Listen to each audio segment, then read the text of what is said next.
You're watching the Fox 5 Morning News at 7. Listen to this. Roughly a third of millennials and Gen Zers say that COVID-19 has had an extreme or a very negative impact on their financial security. Our financial expert, appropriately enough, Mr. Chase Wilsey, joining us now to explain. Chase, good morning. Good morning. Correct me if I'm wrong, but even before COVID-19, I mean, a lot of the college kids, the story was that they're moving back in with their parents because they couldn't get jobs. I remember in 2008 when we had the collapse of the economy then, that was happening. So what do parents do now?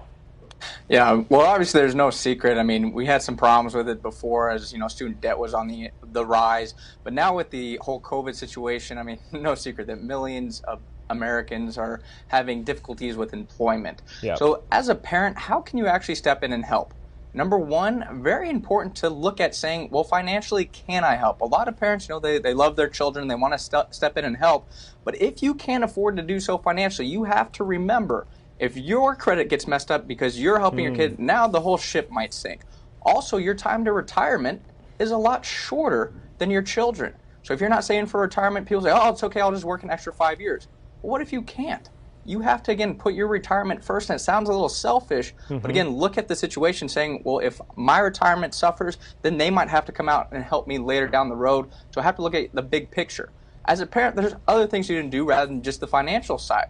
I mean, you can watch the kids, perhaps your grandchildren, to allow your children to go out and look for a job and actually look for other ways to make money. Wow. Also, just help around the house, maybe clean up, do other things rather than trying to take that financial burden on yourself. Seems like it's a domino effect, a slippery slope, if you will, right? Should some people I mean, a lot of folks just figure, you know what, rent is high, move back home. What needs to be considered first here? Is that something?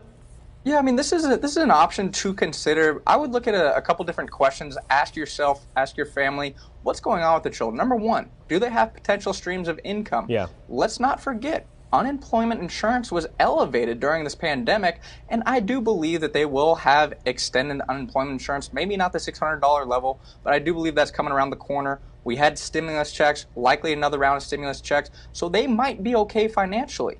The next question is, do they have an emergency savings fund? Can they weather this downturn until they find a new job?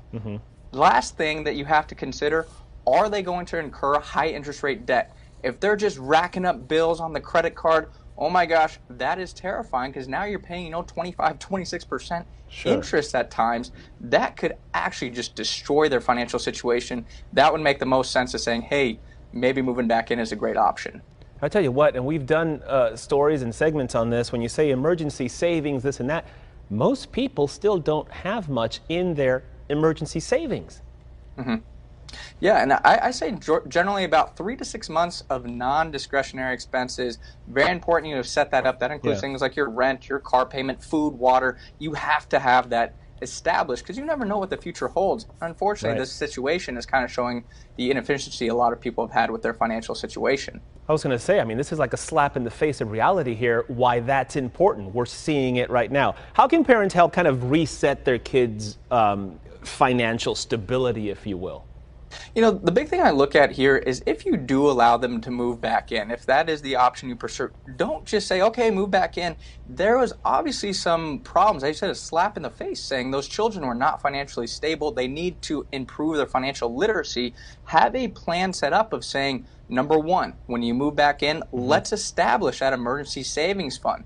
Number two, are you looking for a job? What is that time frame going to be like where you're going to get back on your own feet? Because you don't want to be 5 years down the road, they haven't learned any lessons when it comes to financial stability. Wow. Any other advice? I mean, a lot of folks are finding themselves in a position now like, oh my goodness, we need all the advice we can get. Your parting words this morning. I would say if you are locked into a rent lease with a landlord, don't hesitate to communicate with them. You have to realize that they're also looking for money. A lot of their renters may not be paying at this time, especially with the lack of eviction laws here. That is going to impact the landlords. So call them, talk to them, see if you can work out a deal perhaps. And if you do need to break that lease, again, talk to them about it. And lastly, just make sure as a parent, you're going to help your children, not just in terms of giving them money, giving them a place to live, but give them financial knowledge and ways to actually learn from the mistakes that they've made. A lot of important information. Chase Wilsey, we thank you again for the expertise this morning. Thank you. Thank you for having me. All right.